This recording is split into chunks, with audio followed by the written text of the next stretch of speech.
This is Franklin Rye.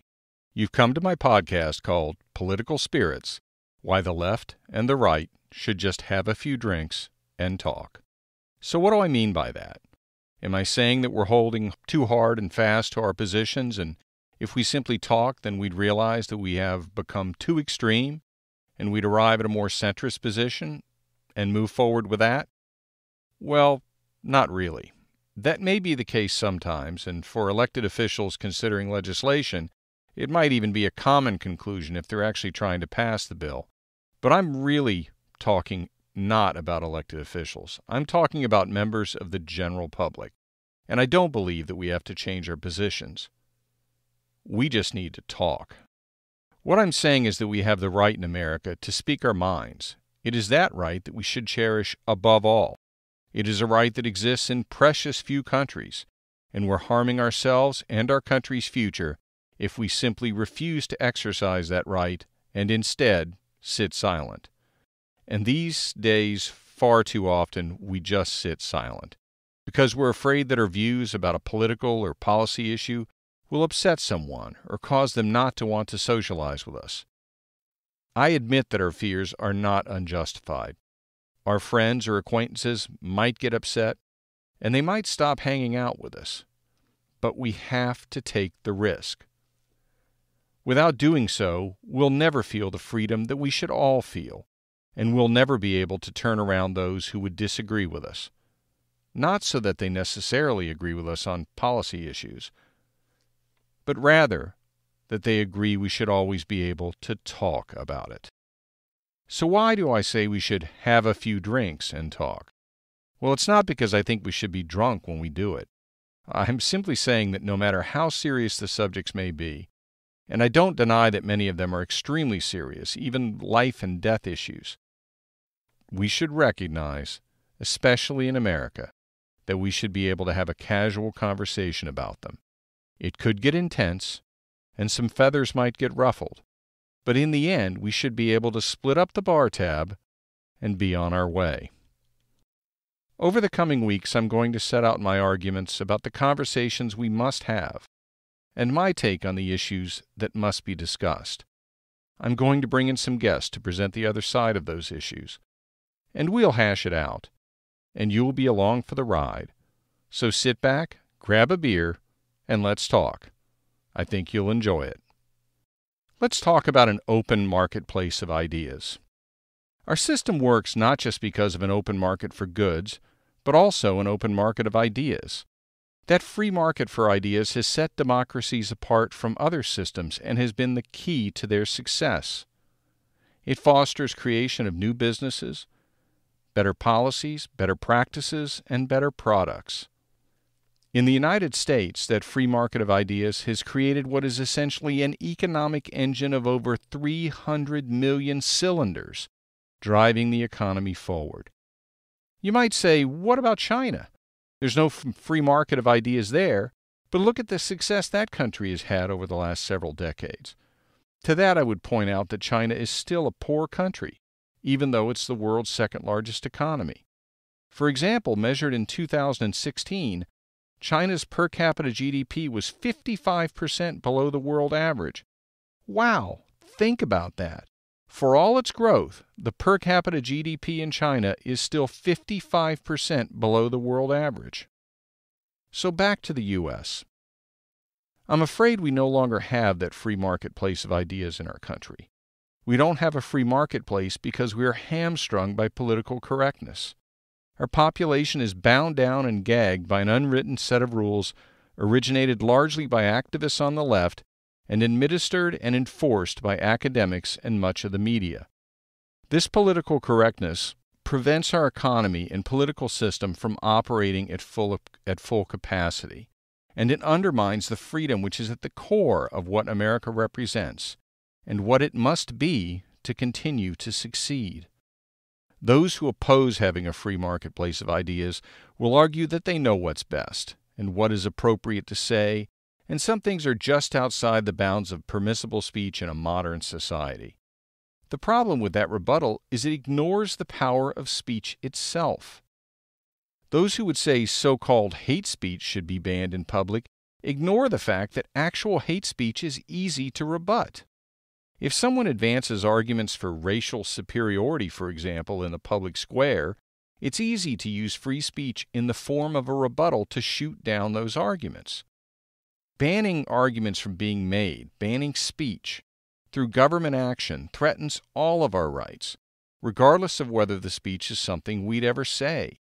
Likewise, effectively banning the speech by shouting it down, or expelling it from the digital public square, or otherwise disrupting it to prevent it from being heard, as opposed to simple protests that make the contrary view known, threaten all of our rights. We cannot trust those who censor or shout down to limit their actions to the most extreme speech. In fact, what far too often occurs is that those in power designate as the most extreme speech those speeches which disagree with their political or social positions. Such abuse of power is what commonly occurs when government is given the power to censor. Responsive free speech, in the form of a rebuttal, is always effective because it lays out the information, options, and opinions so that the public can choose, and the truth wins out. We can then let truth drive the decisions of our leaders, whether in politics or business. Next topic.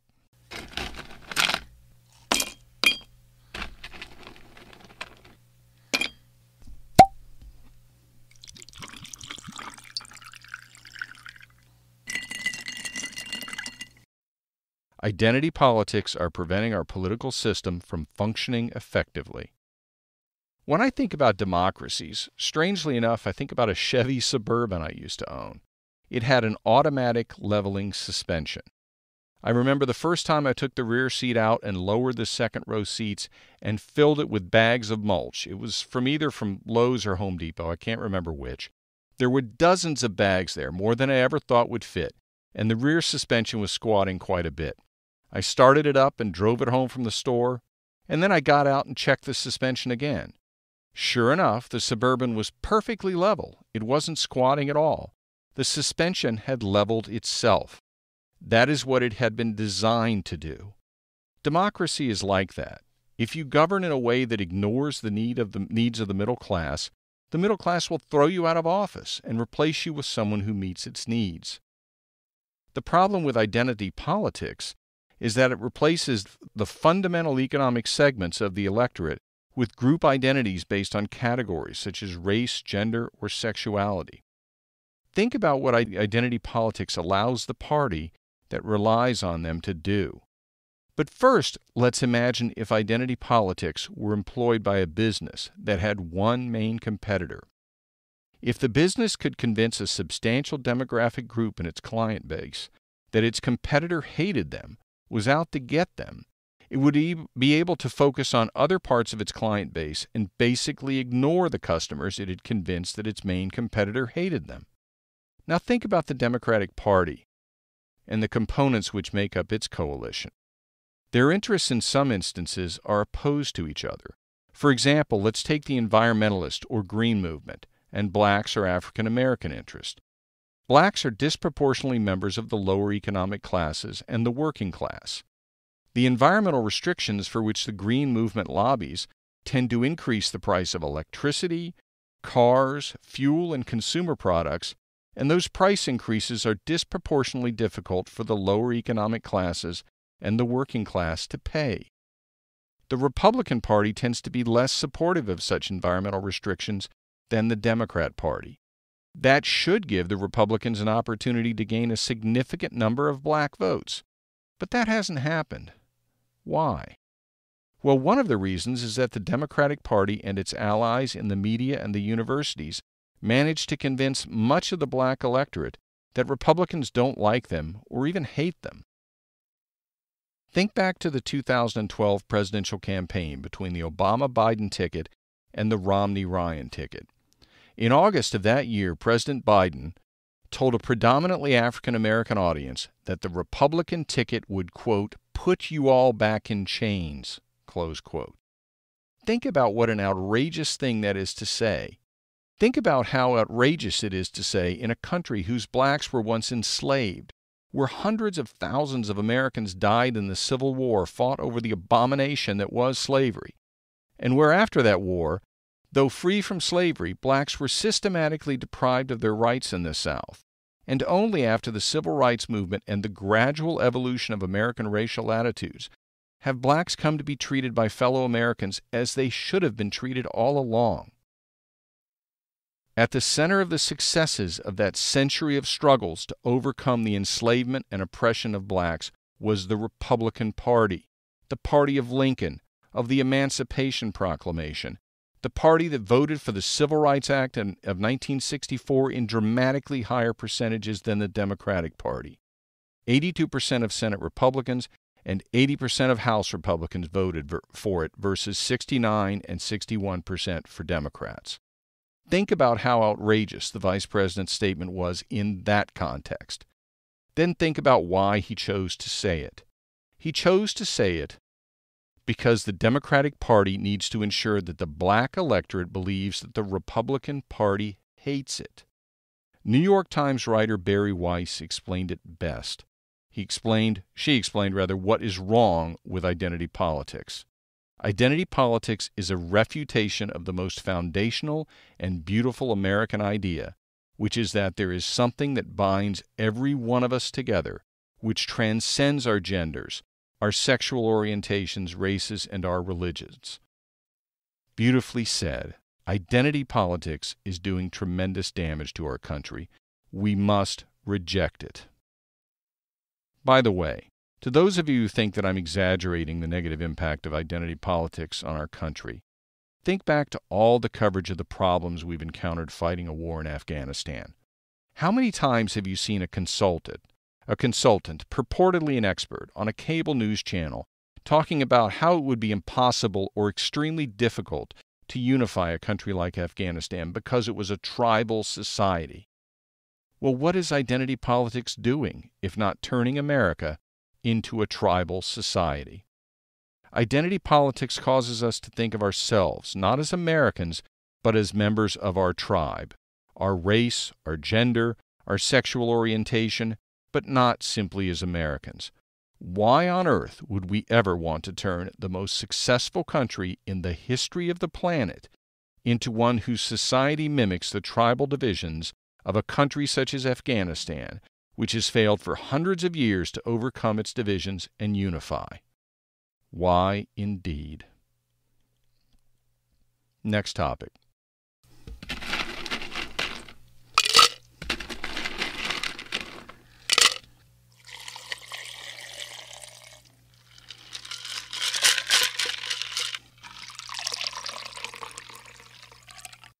The views of the left on pop culture and their hidden impact. One of the things you'll learn about me over the next few weeks is that I've been a big movie buff for much of my life. As a fan of film, I've long been aware of the prevalence of left-wing points of view in the industry. They have a tremendous influence on the types of movies that are made, and an even greater influence on the types of movies that receive awards like the Academy Awards. More recently, perhaps to a greater extent than even Academy Awards nominations, the critics' scores given to movies on the website Rotten Tomatoes have had a direct impact on the success of individual films at the box office.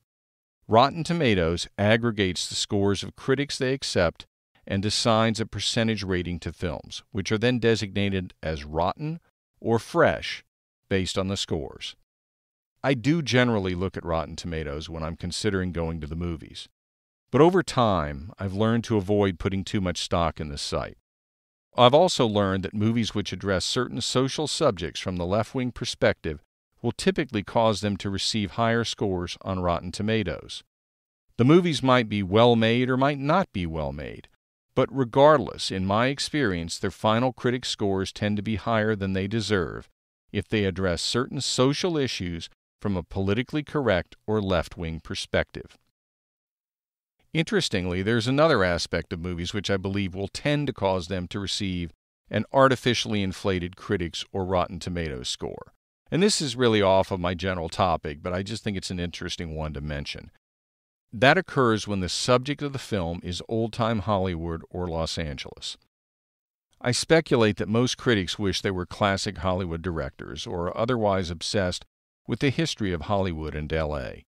The result is that critics typically tend to rate a movie about historic Hollywood more positively than the general public does.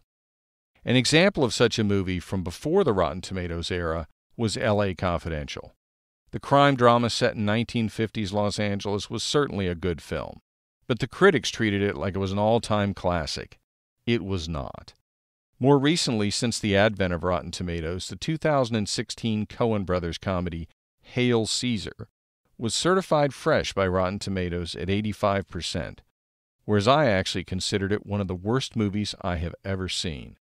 Incidentally, for anyone who thinks my politics tend to prevent me from reviewing a movie objectively, I note that Hail Caesar actually mocked the views of early Hollywood communists. As someone who considers communism one of the great evils of human history, you would think that that would cause me to feel more positively about the movie. It didn't. The bottom line is it stunk. So what is an example of a movie which dealt with social subjects from a left-wing perspective and received an artificially inflated Rotten Tomatoes score as a result? One recent example is 3 Billboards Outside of Ebbing, Missouri. The social issue it dealt with is a horrible one. The subject was rape. The daughter of the main character in the film had been raped and murdered in a particularly gruesome fashion before the film began. The main character, the victim's mother, was understandably angry and distraught. But even that can't explain the line early in the film which shocked me and set the tone for blaming males or masculinity in general for the ills of society. That was the left-wing subject that earned, in my view, the movie a higher Rotten Tomatoes score than it deserved. The character Mildred Hayes says, quote, "If it was me, I'd start up a database. Every male baby was born, stick 'em on it. And as soon as he done something wrong, cross-reference it, make 100% certain it was a correct match, then kill him." Close quote. Wow. Likewise, at one point, the character Mildred Hayes makes a startlingly anti-religious statement in which she characterizes the Catholic Church as essentially the equivalent of the Crips and Bloods gangs, the criminal Crips and Bloods gangs. She states that each priest is responsible for rape and abuse committed by other priests, even if they never committed such acts, and, quote, "You never saw it and you never heard it," close quote. In her view, quote, "You joined the gang. You're culpable," close quote. She apparently fails to grasp the difference between the gang, which is a criminal enterprise, and a church, which has members who engage in criminal conduct, but the church itself is not a criminal enterprise. Incredibly, I've seen reviews which spoke positively of the film's treatment of religion. After I started preparing this episode, the grand jury report about the Catholic priest scandal in Pennsylvania involving sexual abuse of underage children was released.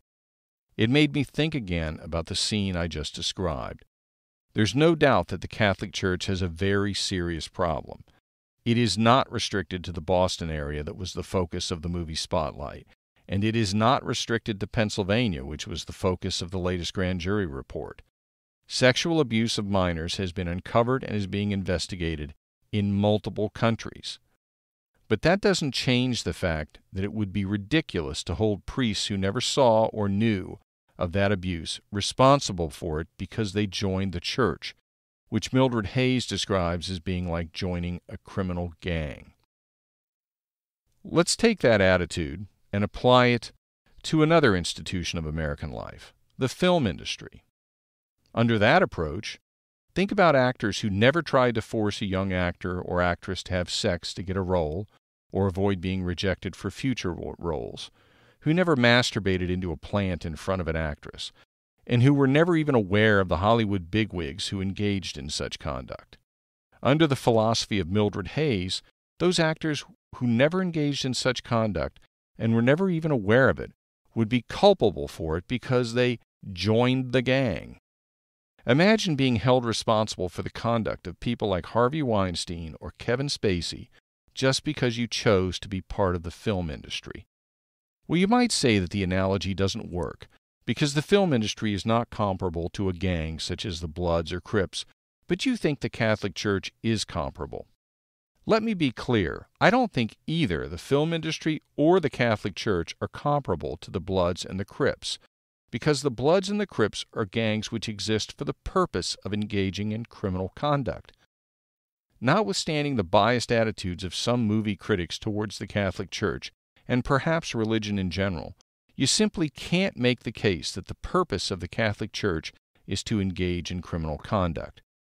You might say, however, that that's not a correct view, because the idea that priests were unaware of the abuse is not believable, but that it is believable that actors were unaware of the extreme conduct of Harvey Weinstein.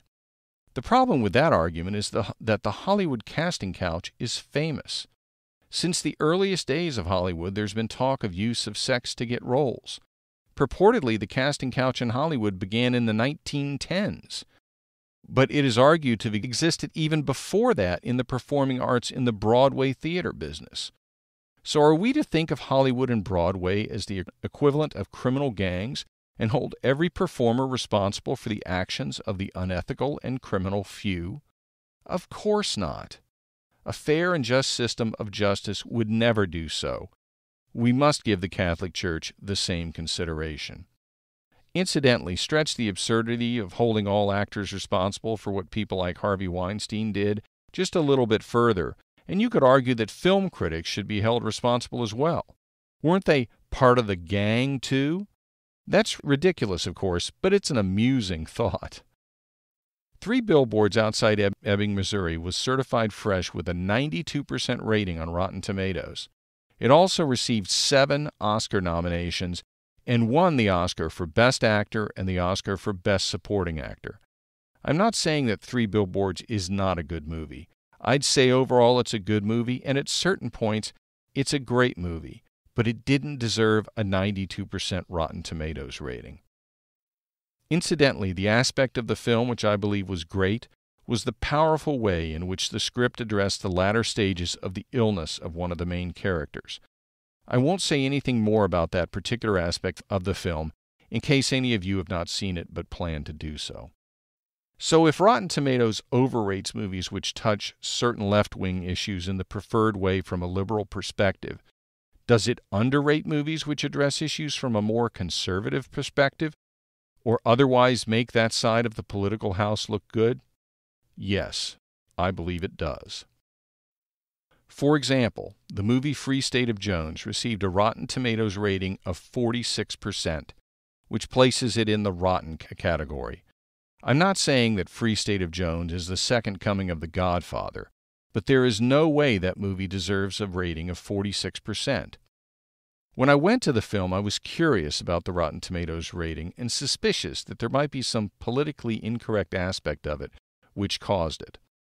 Then one particular scene was displayed on the screen, and I looked over at my son who was there with me and said, "That's why." The scene is the one where Matthew McConaughey and his white colleagues walk with his formerly black slave colleagues after the end of the Civil War to the polling place. They request, quote, Republican tickets so that they can vote for the Republican candidates. They're told, falsely, that there are no Republican tickets available and that they only have Democrat tickets. Such reprehensible conduct to deny blacks the vote after the Civil War did in fact occur in the South. McConaughey's response, as the lead character, Newton Knight, quote, "These men are here to vote. They mind dying a whole lot less than you do," close quote. After the camera pans around all of the pistols being gripped in their holsters and shotguns being held at the ready, the lead poll worker responds, "I'll see if I can find any." The movie then depicts the blacks and whites aligned together, dropping Republican ticket after Republican ticket into the voting jar. The official election results for Jones County, Mississippi in that year, 1875, are then displayed on the screen. 419 Democrat votes and 2 Republican votes. The clear and historically accurate implication: voter fraud by white Democrats to deny blacks the right to have their votes counted, and the black votes which were not counted were for Republicans. At that moment, the reason for Free State of Jones' low Rotten Tomatoes score was clear to me. Can I prove that the scene is the reason for the bad reviews? No. Should there be any doubt that it had that influence? Not really. Right after I watched the film, I actually found a review on Rotten Tomatoes that had a link to the full evaluation in its original publication, one that's no longer posted. And that full review actually pointed to that scene and criticized it because the critics said it was not representative of the current Republican Party, yet that was not disclosed by the filmmakers. Really?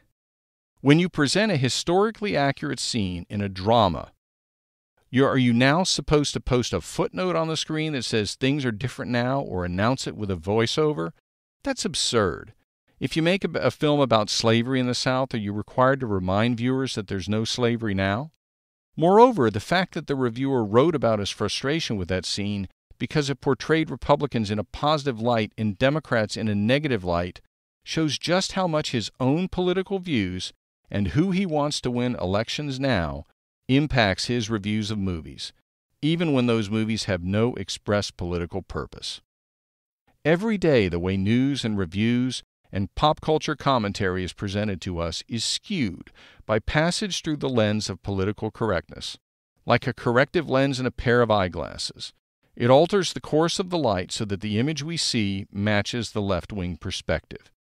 Unfortunately, the instances where the unvarnished, unaltered truth is presented, or when opinion is presented with an explanation of bias and the writer's perspective, are few and far between. My intent is to give you facts and opinion and an explanation of how my perspective influences my opinion. Political Spirit should be a place where you expect and receive an honest presentation. This is Franklin Rye. I'll resume that honest presentation next week. Thank you for listening.